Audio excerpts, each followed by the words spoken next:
tadi adalah gambar dari terbakarnya kapal feri di Merak dan 2 orang tewas akibat peristiwa tersebut. Kita akan terus mengupdate kejadian dan perkembangan terbaru dari peristiwa itu di 811 Show. Jadi Anda bisa terus saksikan beritanya di acara kami. Sekarang sebelum kami mendapatkan update yang terbaru, kami akan terus melanjutkan perbincangan kita pagi hari ini seputar tentang Sirus Sinaga yang menjadi tersangka tetapi seperti tidak seorang tersangka.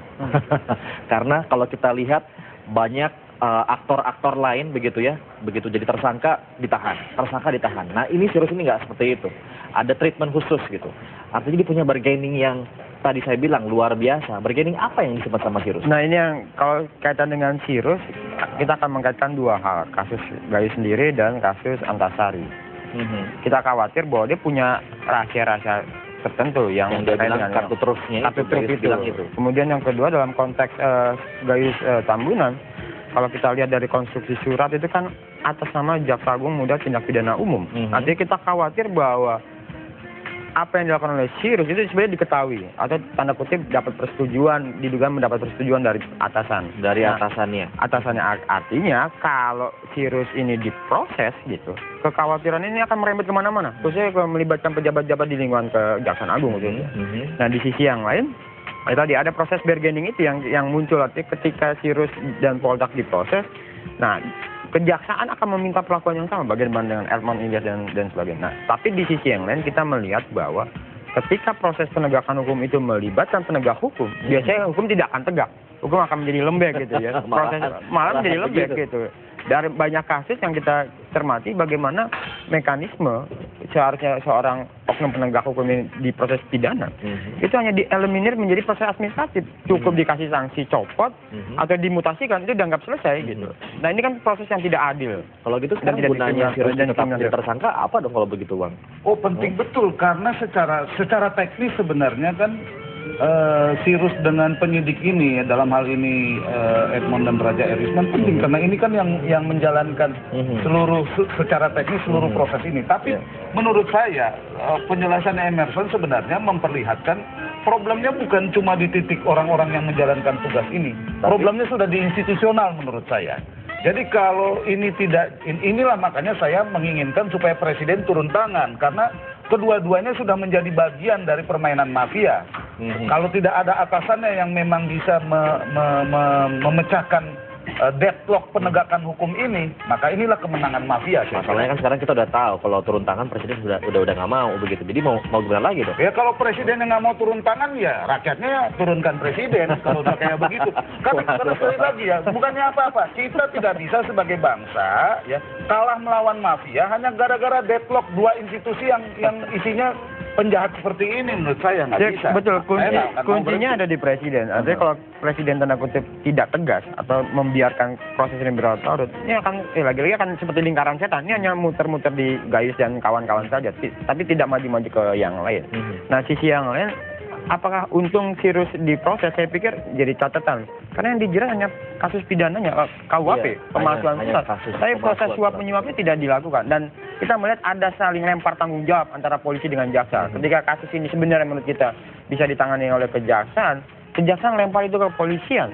Dan sisi yang lain juga harus dilihat bahwa polisi pun itu kalau nggak didorong oleh Presiden, masyarakat itu tidak pernah membawa proses Edmond Ilyas dan Raja Erisman ke proses sidang etik profesi di kepolisian. Dan ini baru dilakukan.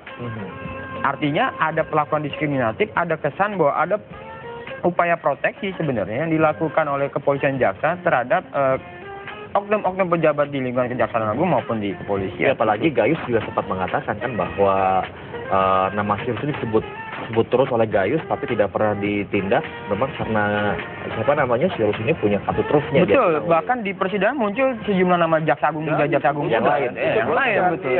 Cuman sayangnya ini tidak ditindaklanjuti. Artinya ya kalau lagi-lagi kasus ditangani polisi kejaksaan, saya pikir agak kita dalam posisi yang mengkhawatirkan. Jadi berarti sama KPK begitu?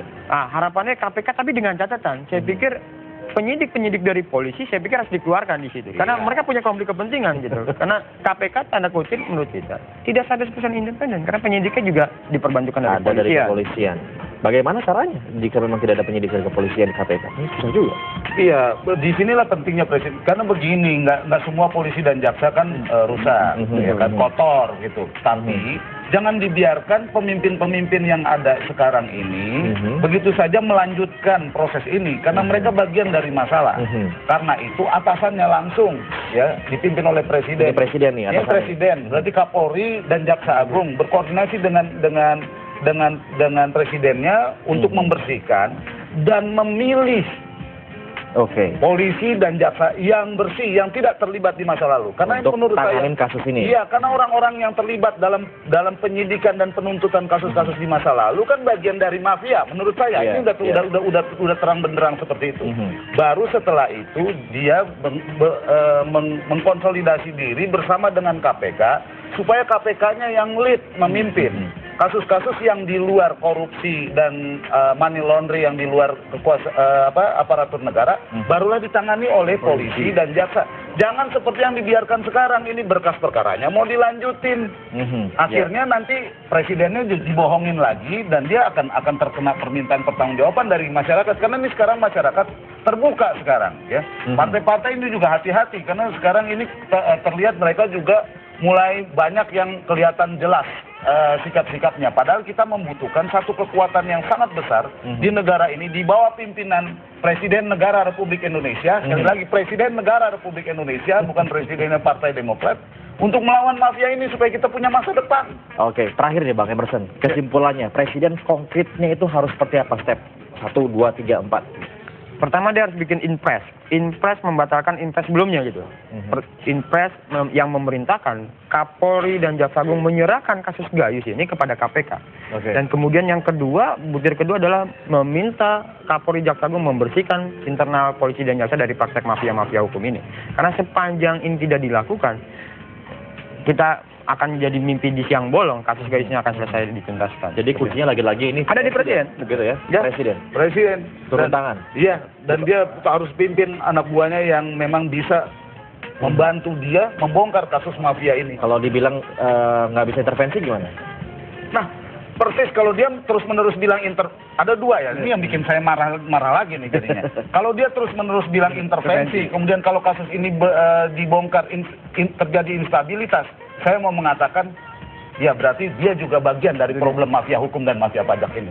Berat ya? Berat, memang berat. Taruhannya negara ini kok masa depan. Ratusan triliun uang rakyat dimakani oleh aparat-aparat yang terlibat dalam mafia ini. Kita nggak bisa tinggal diam kalau soal itu. Ya kita butuh presiden yang tegas, punya keberanian, bukan yang lembek, nggak punya keberanian. Gitu. Oke, thank you. Thank you Bang Emerson. Bang Emerson, thank you banget. Ini pagi-pagi udah bicara yang berat-berat, panas-panas. Berat. Kita dinginin lagi, silakan. Biar dingin. Terima kasih.